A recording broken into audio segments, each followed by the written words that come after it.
Hello दोस्तों, स्वागत है आपका हमारे यूट्यूब चैनल याहू बाबा पे। ये हमारा पीएचपी कोर्स से रिलेटेड 22 ट्यूटोरियल है और इस कोर्स में आप पीएचपी के नेस्टेड लूप सीखने वाले हैं। नेस्टेड लूप कोई पीएचपी की नई कमांड नहीं है, ये लूप्स को यूज करने के लिए एक नया तरीका है।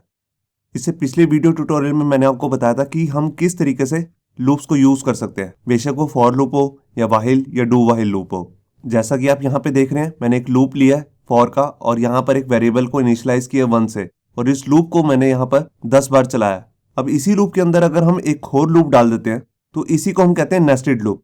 यहाँ पर हम एक से ज्यादा लूप भी डाल सकते हैं, मतलब कि एक लूप के अंदर एक लूप, फिर उसके अंदर एक और लूप, तो इन सभी को हम क्या कहेंगे, नेस्टेड लूप। और इसके बाद जो हमारी मेन स्टेटमेंट होगी वो आएगी इनर लूप के अंदर। तो जो हमारा ये बाहर वाला लूप होता है इसको हम कहते हैं आउटर लूप, और जो अंदर आ रहा होता है लूप उसको हम कहते हैं इनर लूप। इस तरह के जो लूप्स होते हैं उनका बेसिकली यूज तब होता है जब हमने कोई डाटा टेबुलर फॉर्म में दिखाना हो। मैं आपको एक एग्जांपल दिखाता हूँ। ये देखिए, यहाँ पर हमने काउंटिंग प्रिंट किया 1 से लेकर 100 तक, जो कि हमारे को सारी वैल्यूज जो है वो टेबुलर फॉर्म में दिख रही हैं। यहाँ देखिए ये रोज हैं इसकी और ये कॉलम्स हैं। यहाँ देखिए पहली रो में हमने 1 से 10 तक प्रिंट किया, फिर उसके बाद दूसरी रो में 11 से 20 तक, उसके बाद तीसरी रो में 21 से 30 तक। इस तरह हम हर लाइन में 10 वैल्यूज को प्रिंट करते जा रहे हैं। तो इस तरह का जब भी हमें कोई लूप बनाना है तो उसके लिए हम लेते हैं नेस्टेड लूप। जो हमारा आउटर लूप होता है वो बेसिकली रोज के लिए काम करेगा। जैसे मान लीजिए हमने यहाँ पर वेरिएबल ए ले लिया जो हमारा आउटर लूप के लिए काम करेगा, और इसके अंदर जो अंदर वाला लूप है जिसको हम कहते हैं इनर लूप, उसको हम यहाँ पे बी ले सकते हैं जो हमारा कॉलम्स को प्रिंट करने के काम आएगा।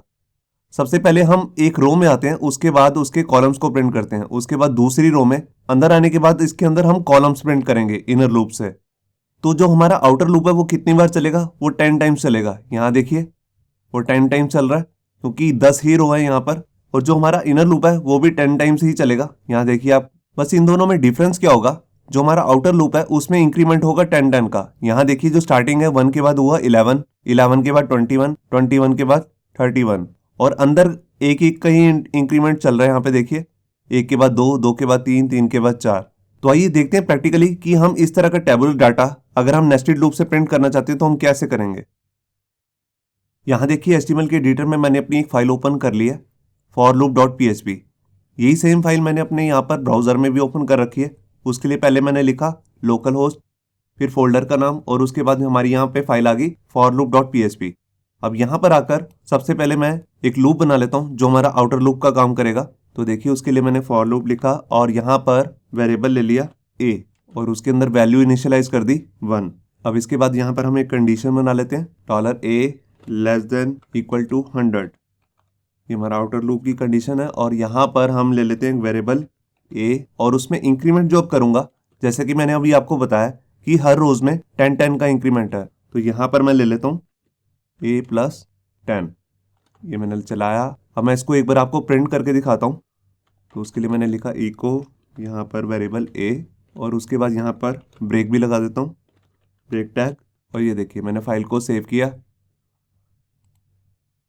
और ये देखिए हमारा लूप एकदम सही चल रहा है। इसमें 10 का इंक्रीमेंट हो रहा है। जो स्टार्टिंग है देखिए 1 से, फिर 11 से, 21, 31, 41। अब हमारे को अंदर कॉलम्स की वैल्यू को प्रिंट करना है, तो उसके लिए हम यहाँ पर इनर लूप लगाएंगे। तो इसको भी मैं डिलीट कर देता हूँ, और अंदर लूप के लिए हम एक वेरिएबल ले लेंगे b। अब b की जो स्टार्टिंग है वो मुझे कहाँ से करनी है, वो ध्यान से देखने वाली बात है। देखिए जो b की स्टार्टिंग है वो यहीं से स्टार्ट हो रही है, 11 से, 21 से, 31 से। तो यहाँ पर मैं वही वैल्यू ले लेता हूँ जो $a की वैल्यू है। ये देखिए अब इसका मतलब हुआ b की वही वैल्यू है जो a की वैल्यू है, तो यहाँ से हमारी b की स्टार्टिंग हो जाएगी। अब इसके बाद मैं यहाँ पर एक कंडीशन बना लेता हूँ b वेरिएबल की, और यहाँ पर मैंने लिखा <। अब मेरे को जो भी हम अंदर कॉलम प्रिंट कर रहे हैं वो 10 बार प्रिंट कराना है। 11 से चलेगा 20 तक, 21 से चलेगा 30 तक।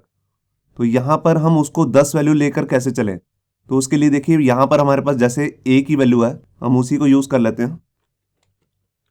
ये देखिए जो भी a की वैल्यू होगी उसमें मैंने 10+ कर दिया। देखिए शुरुआत में इसकी वैल्यू है 1, तो यहाँ पर आ जाएगा 11, और हमने एक कम तक चलाना है, तो देखिए मैंने उसका लिखा < 11। तो देखिए 10 तक ही चलेगा ये, और जब यहाँ पर a की वैल्यू हो जाएगी 11 तो हम इसे चलाएंगे 21 तक, < 21, मतलब कि 20 तक ये हमारा लूप चलेगा।